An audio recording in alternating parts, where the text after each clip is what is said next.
Hi guys, my name is Wendy and today I'm going to be telling you guys about intercultural conflict. So to start off, what is culture? Culture is basically the characteristics of a particular group of people defined by everything from language, religion, the food they eat, habits, their social habits, music, and arts. However, when two groups from different cultures clash, the result is intercultural conflict. For example, you can look at conflict between Israel and the Palestinians.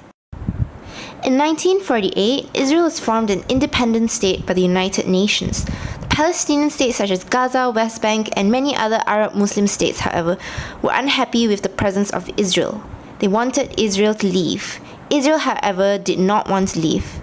So this is where the conflict lies, because both parties refused to give in to each other's demands. So describe some reasons mediation may be an effective approach to conflict resolution. In simple words, mediation is the act of resolving conflict by having someone, a third party, intervene between the two parties in conflict.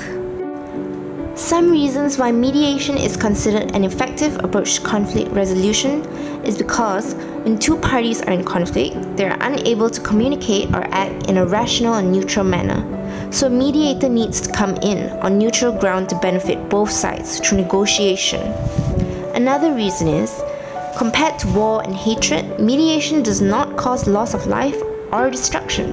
In fact, it costs nothing and has a chance at bringing both sides to peace. An example of mediation as an effective approach to conflict resolution can also be seen in the Camp David Accords, a peace treaty signed by both Israel and Egypt, who did it on behalf of the Palestinians. After 13 days of mediation at Camp David in America, Israel and Egypt signed a peace treaty witnessed by the United States President Jimmy Carter. This rare moment of peace was considered a small but highly significant victory in the history of the Israeli-Palestinian conflict. Both presidents even shared a Nobel Peace Prize because of it. So what are the characteristics of productive versus destructive conflict? Well, in productive conflict, both parties thrive in an environment where they can thrash out their differences and overcome them in peace.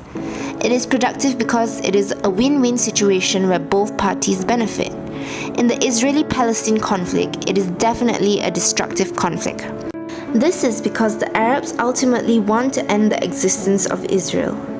In turn, Israel fights back, causing many wars to take place between the two parties during their ongoing conflict.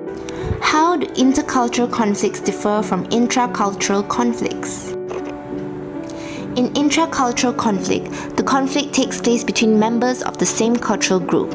It is usually localized and the problems are of smaller scale in nature. Thus, it is easier to resolve compared to intercultural.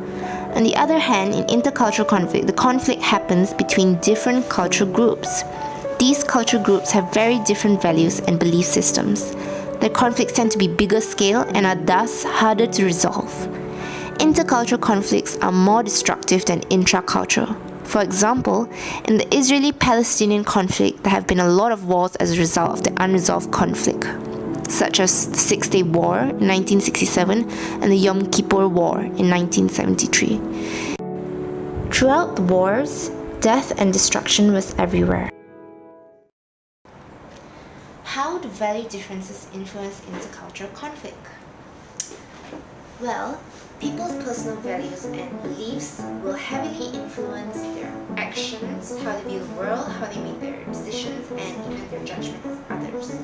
Their perceptions may not always be correct, or well-informed, but say what you will, to them it is the truth. And one such value difference that we can look at is religion. And religion can be an extraordinary, powerful driving force in a society. And when such people feel that their religious beliefs are being threatened, they may feel compelled to protect their faith, and sometimes they even resort to violence, like in the wars we saw mentioned earlier. And unfortunately, we can see that the Israel and Palestinian conflict still goes on even until today. It is still not resolved, and one of the factors that we can say contributed to their conflict not being resolved is because they have so many value differences, for example, religion. In this respect, I'm so thankful that our country is blessed with so many races and religions